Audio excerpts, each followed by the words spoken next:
다리에 울퉁불퉁 튀어나오는 하지정맥류가 만들어지는 경우는 다리에 있는 복제정맥이 이상이 생겨서 하지정맥류가 만들어지는 게 보통 일반적입니다. 다리에는 복제정맥이라는 피부정맥이 있고, 그 정맥이 밸브가 변성이 오게 되면 원래 피가 가던 심부정맥에서 그 복제정맥 쪽으로 피가 거꾸로 고이게 되는 거죠. 그래서 이 복제정맥 쪽에 밸브가 문제가 생기게 되면 원래 피가 가던 심부정맥 쪽에서 복제정맥 쪽으로 피가 거꾸로 고이게 되고, 거기에 연결되어 있는 혈관들이 이렇게 튀어나오는 것이 울퉁불퉁 튀어나오는 하지정맥류가 만들어지는 메커니즘입니다.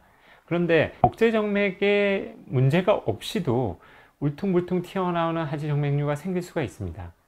그런 경우에 대표적인 경우가 허벅지 뒤쪽에 있는 관통정맥에 문제가 생길 때 그런 현상이 벌어지게 됩니다. 관통정맥이라는 것은 심부정맥에서 표제정맥 쪽으로 연결되어 있는 정맥을 관통정맥, 그 근육의 막을 뚫고 피부 쪽으로 연결이 되어 있다고 해서 관통정맥이라는 용어를 쓰게 됩니다.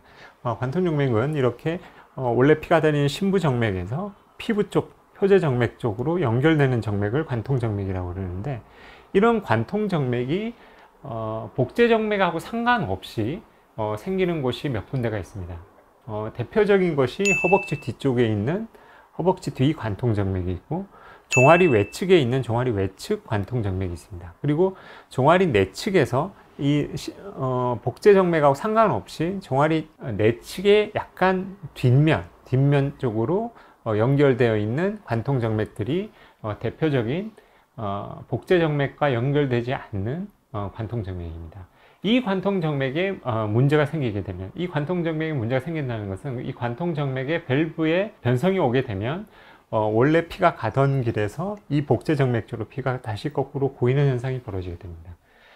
그래서 피부 쪽에 이렇게 튀어나오는 정맥류를 만들 수가 있는데, 이 종아리 외측이나 종아리 내측의 뒤쪽에 있는 이 관통정맥들은 이 다리 쪽에서 아래쪽에 위치를 하게 되기 때문에 이쪽에서 문제가 생겨봤자 그 아래쪽으로 정맥류를 만들어내니까 전체적으로 울퉁불퉁 튀어나오는 정맥류를 만들기가 힘듭니다. 그런데 허벅지 뒤쪽에 있는 관통정맥은 저 위쪽에 있기 때문에 여기에서 피가 심부정맥에서 가던 피가 이쪽으로 고여 나와서 정맥류를 만들기 시작하면 마치 대복제정맥이나 소복제정맥 쪽에서 문제가 생겨서 하지정맥류를 만드는 것만큼 큰 하지정맥류를 많이 튀어나오는 정맥류를 만들 수가 있습니다.